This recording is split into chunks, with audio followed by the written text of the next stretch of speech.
Today, I'm going to help you learn how to tell if your poop is normal and healthy or not, so stay tuned.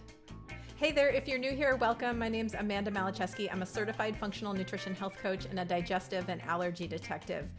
For help learning how to become your own personal gut health expert, please consider subscribing and be sure to hit the bell to be notified when I post a new video every week. I'm finding a lot of clients that come to me who don't really know what a normal or healthy bowel movement is supposed to look like. And, go figure, because most of the people coming to me are struggling with some aspect of their digestion. But what our poop looks like and how it's working is a really wonderful indicator about how your gut's doing, and it can tell us a lot of different things. So I wanted to make a video for you today about how to read your poop. So by the end of today's video, you'll know how to interpret what you're seeing in the toilet bowl and how to assess what this means about your digestion. A lot of my clients have used this kind of tracking to learn all kinds of different things about what they tolerate, what they need to do, and what they shouldn't be doing. So let's get started. So it might not be something that you've thought a whole lot about before, but like I said a minute ago, your poop is a wonderful indicator about what's going on in your gut and what we need to be focusing on. I guess if you're having frequent diarrhea or if you're always constipated, you're aware that that's not a generally good state of affairs. But there's a lot more that we can learn from what your poop is looking like. Now, if you're squeamish at all about poop, I want to just forewarn you that I'm about to pull up some cartoon pictures of poop on something called the Bristol Stool Chart. So the Bristol Stool Chart is just a standardized pictorial grade that you can give your poop. They're used in hospitals and doctors' offices. And this just helps us make sure that as you're telling me about what your poop looks like, I understand and we're talking the same language, because it's a pretty subjective thing. So you can see that it's a scale from 1 to 7. And on the number 1 side of the scale are little hard, dry, what I call deer pellets or rabbit pellets. They're little tiny pieces of poop. They're usually hard. They're difficult to pass. And on the other end of the spectrum at a number 7 is liquid stool, so diarrhea. And then in the middle is just about the happy medium. And number 4 is kind of ideally where we would like to see your poop looking. And on average, this means it should be smooth, kind of roughly the size and shape of a banana, and it should come out pretty easily. So let's talk a little bit more about this idealized number 4 piece of poop. So ideally, you should be having at least one of these a day, and it's normal to have up to 3 of them a day. And that's even kind of ideal. It sort of just depends on how quickly things generally move through your digestive system. And in a perfect world, the color is a nice medium brown. The piece of poop sinks to the bottom of the toilet bowl, and it doesn't really have too much terrible smell. I know this is subjective, but bear with me here, right? So I'm curious, does your poop measure up to these standards? If so, drop me a yes in the comments below this video. And if so, consider yourself very lucky, because most of the time people who are coming to me are struggling with this and are not having bowel movements that look like this.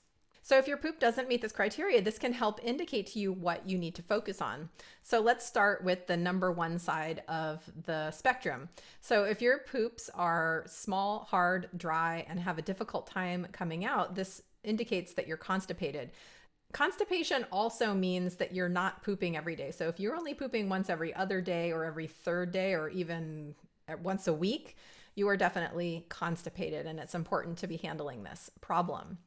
So there are 4 main things that I consider when clients present to me with this kind of number 1 poop. First one is, are you drinking enough water? The second one is your fiber intake optimized? The third thing is, are you getting enough exercise? The fourth thing I wonder about is whether your gut motility is moving slowly because of previous injuries, surgical adhesions, low stomach acid, or gut infections like SIBO. Now, each of these things can slow down your digestion and lead to these hard, dry poops. So the question now is, well, which one of these things is it?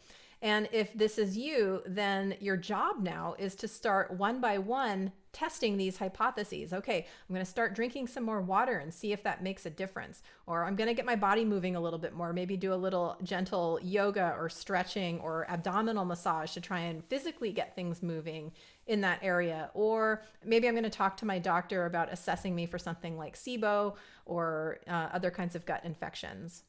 Now, on the other side of the spectrum at a number 7, there's obviously some sort of irritation going on in the gut, and your body's trying to expel it and purge it. And, obviously, if you're having short term, just like one off diarrhea occasionally, or from like, a little bit of sickness or whatever, that's not a terribly big deal. But we're talking about chronic repeated diarrhea that's happening frequently, maybe multiple times a day, every day, several times a week. This is not normal. And so if this is you and you're having these liquid or very loose stools, we want to start considering what is causing that situation. And the things that I think about for clients who are having these kinds of issues are, first and foremost, are they eating foods that are irritating their gut? So that's question number 1. Question number 2 is whether or not they have been screened for gut infections like H. pylori, like SIBO, like other bacterial infections, things like E. coli or C. diff. Next question is your fat digestion optimized? And the fourth question I wonder about is whether your doctor has screened you for a couple of particular gut health conditions that can lead to chronic, repeated, persistent diarrhea. And these two conditions are called bile acid malabsorption, and the second one is called pancreatic insufficiency. So if your pancreas isn't making enough enzymes.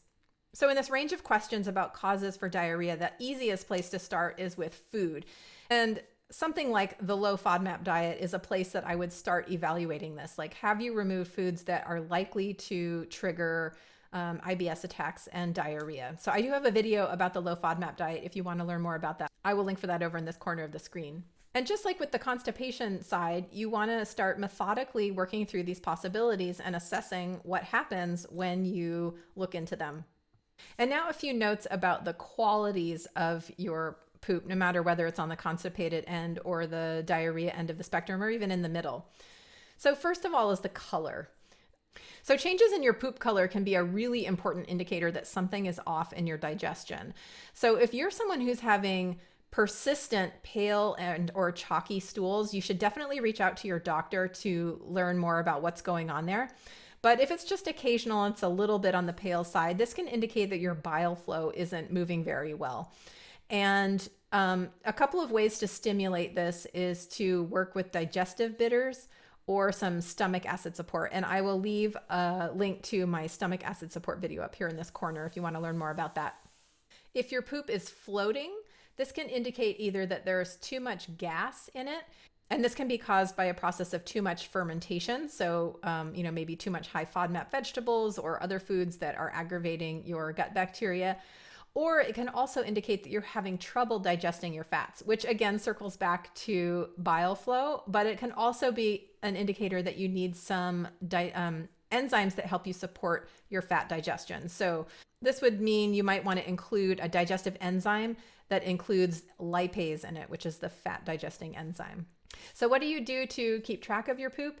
I encourage my clients to use a tool called a food symptom diary, where they track both their food, their symptoms, and their changes in their stool, just using the Bristol stool chart numbers. This way you can try and backtrack the changes in your poop to what you were eating. So you can kind of start to make these links and connections between what your food is doing, what your symptoms are doing, and how your poop is responding. So I have a whole video about how to use the food symptom diary, and I really encourage you to go check that out if you want to learn more about how to do all this stuff. And there's a link in that video to my food symptom diary, but I'll also leave a link for that below this video. And if you're not quite ready to go all the way there, I want to encourage you to take a few minutes just to take a look at what your poop looks like over the next few days and contemplate, what does this mean? How does this reflect on what's going on in my digestion right now? And see if you can learn a little something new. So that's the normal poop quiz. If your poop's all the way really dry and like dried deer pellets, then that's trending towards constipation, and that's not really normal. And similarly on the other side, if it's loose or liquid and sort of like diarrhea, this is also not normal, and these are things that need to get handled. If it's not right, it's time to get curious about why and start working to correct that problem.